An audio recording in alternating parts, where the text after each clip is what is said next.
Guys இப்போ நம்ம பார்க்க போகிற இடம் பார்த்தீங்கன்னா விழுப்புரம் டிஸ்ட்ரிக்டில் கண்டமங்கலம் அப்படின்ற ஒரு ஊரில் தாங்க ஒரு இன்ஸ்டாலேஷன் பண்ணுறோம். இந்த சைட்டில் என்ன இன்ஸ்டாலேஷன் பண்ணியிருக்கோம் அப்படின்னு பார்த்தீங்கன்னா ஒரு 2 கிலோவாட்டு ஆன்கிரிடு சோலார் சிஸ்டம். ஆன்கிரிடுன்றது உங்களுக்கு தெரிஞ்சிருக்குங்க. அதாவது நம்ம சோலார் ஜென்ரேட் பண்ணி நம்ம யூஸ் பண்ணுறது போக மீதியை ஈபிகிட்ட கொடுத்து திரும்ப நம்ம அதை ஈவினிங்கில் வாங்கிக்கிற மாதிரி ஒரு சிஸ்டம் தாங்க. ஸோ ஒரு சோலார் ஆன்கிரிடு சிஸ்டம் தான் இப்போ இன்ஸ்டாலேஷன் பண்ணியிருக்கோம். ஸோ நேற்று இன்ஸ்டால் பண்ண ஆரம்பித்தது இன்றைக்கி முடிச்சாச்சுங்க. ஸோ அந்த சிஸ்டம் எப்படி ஒர்க் ஆகுது, என்னென்னலாம் நம்ம பண்ணியிருக்கோன்றதை நம்ம அடுத்தடுத்த வீடியோவில் பார்க்கலாங்க. நம்ம சிஸ்டம் எப்படி இருக்குன்றதை நம்ம பார்ப்போம்.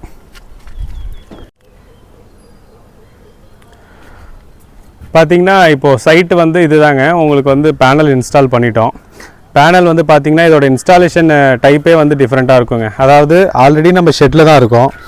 ஷெட்டில் ஏன் போடாமல் இந்த மாதிரி ஒரு ஆங்கிள் யூஸ் பண்ணி ஸ்ட்ரக்சர் போட்டு ஒரு கீழேருந்து ஒரு 3 அடி ஹைட்டு வச்சு ஏன் இந்த மாதிரி இன்ஸ்டால் பண்ணியிருக்கோம் அப்படின்னு பார்த்தீங்கன்னா, இது வந்து பைஃபேஷியல் மாடலுங்க. பார்த்தீங்கன்னா உங்களுக்கு கீழே பார்த்தீங்கன்னா தெரியும், ஃபுல் அண்ட் ஃபுல் வந்து இது வந்து பைஃபேஷியல். ஸோ இப்போ இருக்கிற அப்டேட் மாடல் அப்படின்னு பார்த்தீங்கன்னா பைஃபேஷியல் சொல்லுவோம். இவங்க நார்மல் மோனோபர்க் ஆஃப் கட் வாங்கியிருந்தாங்கன்னா அதை நம்ம ஈஸியாக இந்த ஒரு ஷெட்டிலே ப்ளேஸ் பண்ணியிருக்க முடியும். இந்த ஸ்ட்ரக்சர் காஸ்ட்டுமே உங்களுக்கு வந்திருக்காது, கொஞ்சம் பட்ஜெட்டும் கொஞ்சம் கம்மியாக இருக்கும். ஆனால் இவங்க பைஃபேஷியல், ஏன்னா இதில் யூனிட் வந்து நார்மல் மோனோபர்க் ஆஃப் கட்டு ஒரு நாளைக்கு 1 கிலோவாட் வந்து 5 யூனிட் ஜென்ரேட் பண்ணுதுன்னா பைஃபேஷியல் வந்து 6 யூனிட் கிடைக்கும். ஸோ அந்த ஒரு யூனிட்டுக்காக இந்த மாதிரி மாடல் வாங்குகிறாங்க. ஸோ இந்த மாதிரி மாடலை நம்ம இதில் ப்ளேஸ் பண்ணால் கண்டிப்பாக அதிலேருந்து உங்களுக்கு எந்த ஒரு எக்ஸ்ட்ரா ஜென்ரேஷன் எதுவுமே கிடைக்காது. ஸோ அதனால் இந்த மாதிரி ஒரு 3 அடி ஹைட்டில் வைக்கும் போது தான் உங்களுக்கு கீழேயும் ஓரளவுக்கு ஹீட் ஆகி ஜென்ரேட் ஆகும். ஸோ பைஃபேஷியல்ன்ற மாடல்னால தான் நம்ம இந்த மாதிரி ஒரு ஆங்கிள் போட்டு இது மாதிரி ஒரு செட்டப் ரெடி பண்ணியிருக்கோம். பார்த்தீங்கன்னா ஃபுல் அண்ட் ஃபுல் வந்து ஏன் இந்த சைஸ் போட்டிருக்கோன்னா, இப்போது இன்னொரு கொஞ்ச நாள்லேயே இன்னொரு 2 பேனல் வைக்க போகிறோன்னு சொல்லியிருக்காங்க. ஸோ அதனால் ஸ்பேஸ் நம்ம விட்டு தான் போட்டிருக்கோம். நாளைக்கு இதில் வந்து இன்னும் 2 பேனல் வச்சுக்கலாம். இவங்க யூஸ் பண்ணியிருக்கிறது அப்படின்னு பார்த்தீங்கன்னா ஒரு 3.3 கிலோவாட்டு ஆன்கிரிட் இன்வெர்ட்டர். நம்ம பேனல் போட்டிருக்கிறது அப்படின்னு பார்த்தீங்கன்னா 2 கிலோவாட்டுக்கு தான் பேனல் போட்டிருக்கோம். இதில் என்ன பேனல் யூஸ் பண்ணியிருக்கோம் நாங்கள் 455 watts monoperc half cut bifacial Loom Solar அப்படின்ற ஒரு கம்பெனிங்க. 455 வாட்ஸ் தான்.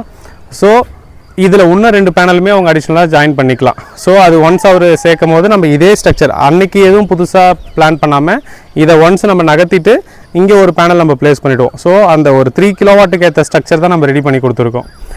இது பார்த்திங்கன்னா உங்களுக்கு மிட்கிளாம் மென்கிளாம் யூஸ் பண்ணியிருக்கோம். பார்த்திங்கன்னா உங்களுக்கு தெரியும், எல்லாத்துக்குமே மிட்கிளாம் மென்கிளாம் போட்டிருக்கோம். 4 பேனலுமே சீரியஸ் பண்ணியிருக்கோம். உங்களுக்கு ஒரு பேனல்லேருந்து ஒரு பேனல் சீரியஸ் பண்ணி உங்களுக்கு ஓவரால் வோல்டேஜ் அப்படின்னு பார்த்தீங்கன்னா இப்போது கரண்ட் டைம் பார்த்தீங்கன்னா வந்து உங்களுக்கு 2 மணி ஆகுது. இப்போ வந்து உங்களுக்கு ஒரு 182 வோல்டேஜ் வந்துட்டுருக்குங்க 4 பேனலும் சேர்த்து. இதோட மேக்ஸிமம் ஒரு பேனலோட மேக்ஸிமம் வோல்டேஜ் பார்த்தீங்கன்னா 48 வோல்ட்டு. ஸோ இப்போ நல்ல பீக்கில் வந்துட்டுருக்கு, கிட்டத்தட்ட ஒரு 44-45 வோல்ட்டு கிட்ட வந்துட்டுருக்கு. இது கூட அடிஷ்னலாக நம்ம லைட்னிங் அரஸ்டர் வச்சுருக்கோம். லைட்னிங் அரஸ்டரு தனியாக உங்களுக்கு செட் பண்ணி அதுக்கு வந்து ஒரு கேபிள் போட்டு எர்த்திங் போட்டு டைரெக்டாக எடுத்துகிட்டு போயிட்டு எர்த்திங் கொடுத்துட்டோங்க. லைட்னிங் அரஸ்டர்லேருந்து உங்களுக்கு எடுத்துகிட்டு போயிருக்கோம். இந்த லைட்னிங் அரஸ்டர் வச்சுருக்கோம். ஸோ அடுத்தது நம்ம கீழே இருக்கிற இன்வெர்ட்டர் செட்டப் எப்படி இருக்குன்றதை நம்ம தொடர்ந்து பார்க்கலாங்க. பார்த்தீங்கன்னா உங்களுக்கு லைட்னிங் அரஸ்டர் கொடுத்துருக்காங்க. ஸோ லைட்னிங் அரஸ்டர் கொடுத்து அதுக்கான இடத்த எடுத்துகிட்டு போயிட்டு டேரெக்டாக உங்களுக்கு கீழே கொடுத்துருக்கோம். பார்த்தீங்கன்னா உங்களுக்கு பைப்லைன் போட்டு எடுத்துகிட்டு போயிருப்போம் பாருங்கள். கீழே உங்களுக்கு earthing wire 16 square mm aluminium cable தான். டேரெக்டாக எடுத்துகிட்டு போயிட்டு உங்களுக்கு அங்கே ஒரு எர்த்திங் கொடுத்துருக்கோம்.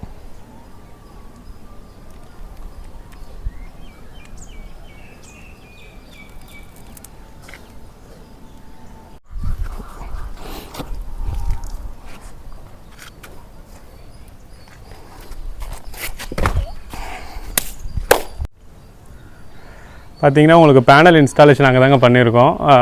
கீழே இருந்து உங்களுக்கு இது ஃபஸ்ட் ஃப்ளோரில் எடுத்து ஸ்ட்ரக்சர் எழுப்பி உங்களுக்கு 4 பேனலுமே அங்கே தான் ப்ளேஸ் பண்ணியிருக்கோம். ஸோ ஒன்ஸ் ப்ளேஸ் பண்ணிவிட்டு அங்கேருந்து பைப்லைன் போட்டு உங்களுக்கு டிசி கேபிள் எடுத்துகிட்டு வந்திருக்கோம்.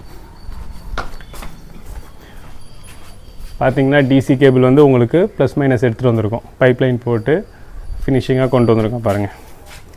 இதில் தான் உங்களுக்கு வந்து டிசி கேபிள் போதுங்க. ஸோ டிசி கேபிள் இதில் தான் எடுத்துகிட்டு போயிருக்கோம்.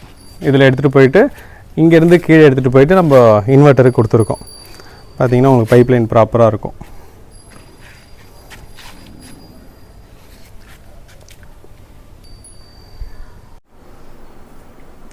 பார்த்தீங்கன்னாங்க இப்போ மேலேருந்து உங்களுக்கு டிசி லைன் காமிச்சிருப்போம். சேம் அதே டிசி லைன் எடுத்துன்னு வந்து உங்களுக்கு ஒரு ஆன் கிரிட் செட்டப் உங்களுக்கு செட் பண்ணிட்டோம். இப்போ இதில் பார்த்தீங்கன்னா டிசிடிபி வச்சுருக்கோம், அடுத்தது இன்வெர்ட்டரு, அடுத்தது ஏசிடிபி. ஒரு ஆன் கிரிடோட செட்டப் பார்த்தீங்கன்னா இப்படி தாங்க இருக்கும். ஸோ அந்த ஒரு ஜங்ஷன் பாக்ஸ்லேருந்து தான் உங்களுக்கு டிசி கேபிள் உள்ளே வருது. டிசி அதிலேருந்து உள்ளே வந்து உங்களுக்கு டிசிடிபியில் கொடுத்து திரும்ப எடுத்துக்கிறோம். ஏசி இன்புட் வந்து மீட்டர் பாக்ஸ் இருக்குது பார்த்தீங்களா, உங்களுக்கு மீட்டர் பாக்ஸ் இருக்குது. ஸோ அந்த மீட்டர் பாக்ஸ்லேருந்து இன்புட் இதுக்கு கொடுத்துக்கிறோம். பார்த்தீங்கன்னா வந்து உங்களுக்கு டிசிடிபியோட செட்டப்பும் அங்கே இருக்கும், ஏசிடிபியோட இதுவும் உங்களுக்கு இருக்கும். இன்வெர்ட்டர் பார்த்தீங்கன்னா UTL inverter 3.3 kilowatt inverter use பண்ணியிருக்கோம். ஸோ அடிஷ்னலாக இவங்க வந்து ஒரு 1 கிலோவாட் எக்ஸ்ட்ரா தான் போட்டிருக்கோம். ஏன்னா நாளைக்கு இவங்க பேனல் ஆட் பண்ணாலும் சேம் இதே கிலோவாட் இன்வெர்ட்டரே அவங்க யூஸ் பண்ணிக்கலாம். ஸோ உங்களுக்கு கனெக்ஷன்ஸ்லாம் பார்த்தீங்கன்னா எல்லாமே பைப்லைன் போட்டு டக்ட் போட்டு பக்காவாக பண்ணியிருக்கோங்க. ஈவன் இதில் ஒய்ஃபை டாங்கிலும் உங்களுக்கு வந்து இதில் டிஃபால்ட்டாகவே இதில் வந்துடும். ஸோ ஈவன் இவங்க எங்கே இருந்தாலும் இது ஆல்ரெடி 24 ஹவர்ஸ் இது வந்து ஒய்ஃபைல கனெக்ட் ஆகிருக்கும். இவங்க எங்கே இருந்தாலும் இதை வந்து மானிட்டர் பண்ணிக்கலாம். இன்றைக்கி எவ்வளோ யூனிட் ஜென்ரேட் ஆச்சு, எவ்வளோ மணி நேரம் நமக்கு ப்ரொடக்ஷன் கிடச்சிருக்குன்றதெல்லாம் அவங்க வீட்டில் இருந்தே மானிட்டர் பண்ணிக்கலாம். ஸோ ஆன்கிரிட் செட்டப் அப்படின்னாலே உங்களுக்கு வந்து டிஃபால்ட்டாக இந்த சிஸ்டம் இப்படி தாங்க வரும். இந்த ஒய்ஃபை டாங்கிள் எல்லாம் வந்து டிஃபால்ட்டாகவே ஒரு சிஸ்டத்துக்கும் வந்துடும். ஸோ இதே மாதிரி உங்களுக்கும் தேவைப்படுது அப்படின்னாலும் நீங்கள் தாராளமாக கான்டாக்ட் பண்ணலாம். இப்போ இதிலேருந்து எர்த்திங் எடுத்துருக்கோங்க. இதில் கனெக்ஷன்ஸ் பார்த்தீங்கன்னா டீட்டெயிலாக இருக்கும், நம்ம அதை சொன்னாலும் நிறைய பேர் கன்ஃபியூஸ் ஆகிடும். ஒரு ப்ராப்பரான கனெக்ஷன் கொடுத்துட்டு இதிலேருந்து டிசிடிபிக்கு ஒரு எர்த்து, ஏசிடிபிக்கு ஒரு எர்த்து கொடுத்துருக்கோம். ஸோ அதையும் உங்களுக்கு அந்த எர்த்தையும் காட்டுறேங்க பாருங்கள். பார்த்திங்கன்னா உங்களுக்கு எர்த்து வந்து இதில் தாங்க கொண்டு வந்திருக்கோம். மேலேருந்து பைப்லைன் போட்டு இந்த ஜங்ஷன் பாக்ஸில் டிசி கேபிள் உள்ளே போகுது. திரும்ப அங்கேருந்து ரிட்டர்ன் ஆகிற எர்த்து வந்து உங்களுக்கு வெளியில் எடுத்துகிட்டு வந்து பார்த்திங்கன்னா டிசிக்கு ஒரு எர்த்து, ஏசிக்கு ஒரு எர்த்து, செப்பரேட்டாக 2 எர்த்து கொடுத்துருக்கோம். இது இல்லாமல் லைட்டிங் அரெஸ்டருக்கு ஒரு எர்த்து கொடுத்துருக்கோம். மொத்தம் ஒரு ப்ராஜெக்டில் 3 எர்த்து போடுவோம். இது மாதிரி டிஸ்டன்ஸ் விட்டு போகிறது கொஞ்சம் நல்லதுங்க. ஏன்னா ஒன்று வந்து டிசி லைனோட எர்த்துன்றதுனால அதுவும் தனியாக இருக்கணும். சில பேர் என்ன பண்ணுவாங்க, 2 எர்த்துமே ஒரே இதில் கனெக்ட் பண்ணுவாங்க. ஸோ அது மாதிரி பண்ணாதீங்க. இதுக்கு ஒரு எர்த்து, அதுக்கு ஒரு எர்த்து அப்படின்னு கொடுங்க. ஸோ இந்த மாதிரி எர்த்திங் சிஸ்டமும் ப்ராப்பராக உங்களுக்கு பைப்லைன் போட்டு வச்சாச்சுங்க. ஸோ ஃபுல் இன்ஸ்டாலேஷன் இது தான். இதோட ஒர்க்கிங் அப்படின்றது நம்ம அடுத்தடுத்தது நிறைய வீடியோஸில் டீட்டெயிலாக சொல்கிறோம். இது வந்து ஓவரால் ஒரு சிஸ்டம் எப்படி இன்ஸ்டால் பண்ணியிருக்கோம், அது எப்படி ஃபங்க்ஷன் ஆகுது அப்படின்றத மட்டும்தான் சொல்லியிருக்கோம்.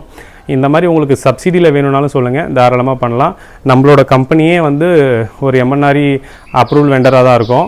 ஸோ உங்களுக்கு வந்து சப்சிடிலையும் நம்ம ஆன்கிரிட் சிஸ்டம் பண்ணலாம், வித்தவுட் சப்சிடிலையும் நம்ம சிஸ்டம் பண்ணலாம். நம்ம அக்ரிகல்ச்சர் பண்ணுறோம், கமர்ஷியல், ரெசிடென்ஷியல், இண்டஸ்ட்ரியலுக்கு எல்லாத்துக்குமே சோலார் சிஸ்டம் பண்ணி கொடுத்துட்ருக்கோம்.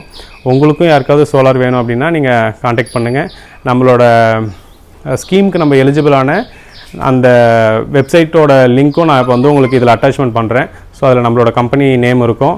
உங்களுக்கு ஆல் ஓவர் நம்ம நியர்பை இருக்கிற இடத்துல டிஸ்ட்ரிக்ட் வைஸ் வந்து உங்களுக்கு சப்சிடியில் நம்ம சோலார் பண்ணி கொடுக்கணும், ஆன்கிரிட் சிஸ்டம் பண்ணி கொடுக்கணுன்னா தாராளமாக நீங்கள் காண்டாக்ட் பண்ணலாம். நம்ம பக்காவாக ஒரு பெஸ்ட்டு குவாலிட்டியில் நம்மளால் பண்ணி கொடுக்க முடியும்.